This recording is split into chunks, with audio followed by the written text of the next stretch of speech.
Jessica, and today I'm going to be reading Rumpelstiltskin. A long time ago, there was a miller who lived in a town that had fallen on hard times.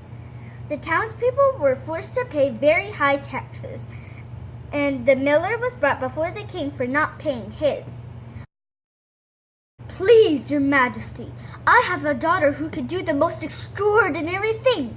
She can spin straw into gold. I can bring her to you if only you will forgive me," pleaded the miller. "This is very interesting indeed," said the king. "Bring her to me, and you will be forgiven." The miller regretted his words as soon as he had spoken them, but it was too late.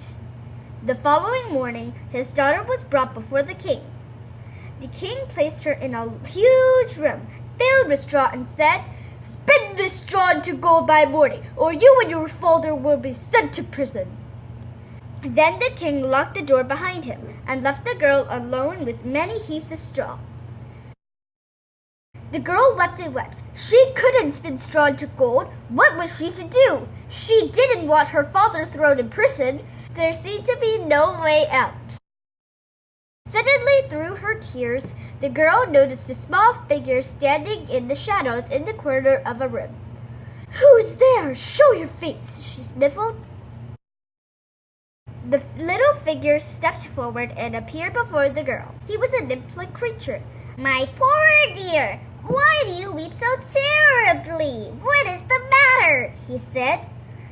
"I am to spin the straw into gold by morning, or my father and I will be sent to prison," she sobbed. "Today is your lucky day. I can help you, but what will you give me in return?" said the little man. "My necklace. I can give you my necklace," she offered. "It's a deal," said the imp. He sat down at the spinning wheel and set to work immediately. The girl soon grew tired and fell asleep. The next morning, as the sun rose, the girl was woken by the glint of sunlight hitting the gold. When she opened her eyes, she saw to her surprise and relief that all the straw had been spun into gold. Suddenly, there was a knock on the door. It was the king. To his amazement, the room was filled with gold. The girl thought that she would now be free to go, but the king became greedy at the sight of all the gold and sent her to a larger room filled with even more straw than the first. "You must do as you did the first time. Spin the straw to gold by morning, or the very same fate will befall you and your father," he ordered. "This can't be," wept the girl as the door locked behind her. "I was saved once, but how was I to be saved a second time?"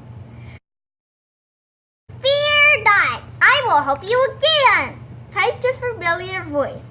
"But what, may I ask you, do you give me this time?" It was the little man. The girl looked down at her hand. She wore a ring that was a gift from her mother. "I will give you my ring," said the girl. "That sounds good to me," said the imp, and he snatched the ring off her finger and set to work. When the girl awoke the next morning, she was again relieved to find that although the room was bigger and there had been more straw than the first time, every last piece of straw had been spun into gold once more. The king was pleasantly surprised a second time. He was now growing quite fond of the girl, who was very pretty indeed. But his greed got the better of him and this even more gold. He locked up the girl a third time, and it was in a tower filled with straw. "If you spin all this straw into gold by morning, then I will marry you," he declared.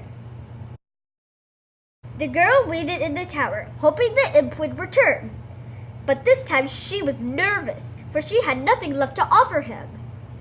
After a longer wait than the 2 previous nights, the little man appeared in the tower. "Oh, please help me," she pleaded.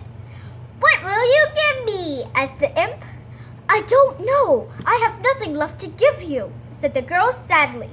"Then you must give me your firstborn child after you are married," said the imp. Reluctantly, the girl agreed.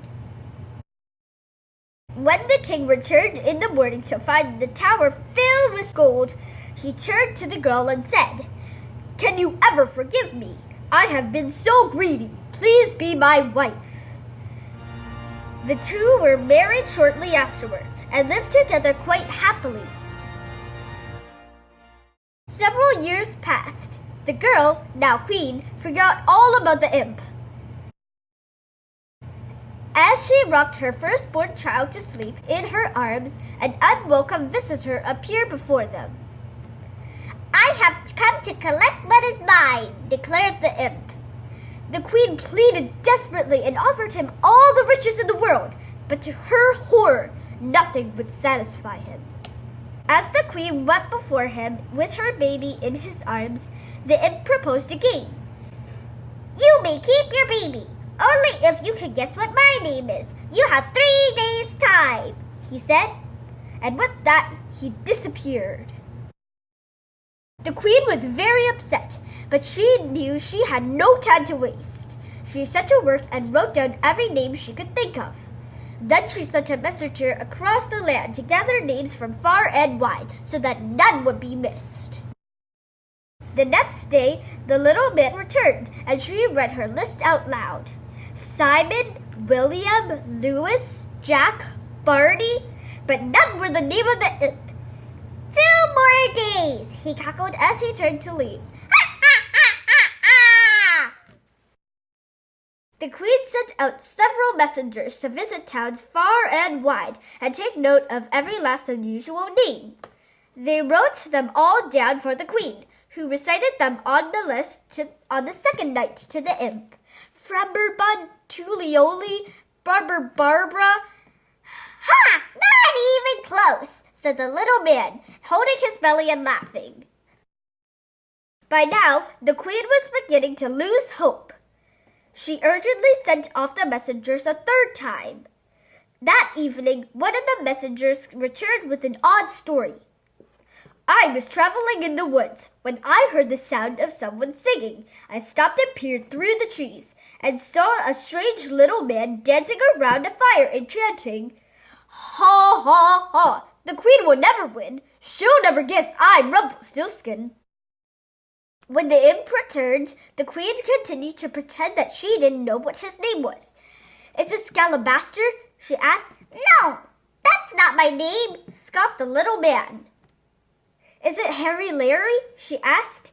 "Not a chance," said the imp as he danced around gleefully. "Then it must be Rumpelstiltskin," said the queen. "What? But how? Evil woman!" he hollered. Rumpelstiltskin was furious. In a fit of rage, he vanished into a puff of smoke, and all that was left of him was the feather from his hat. The end.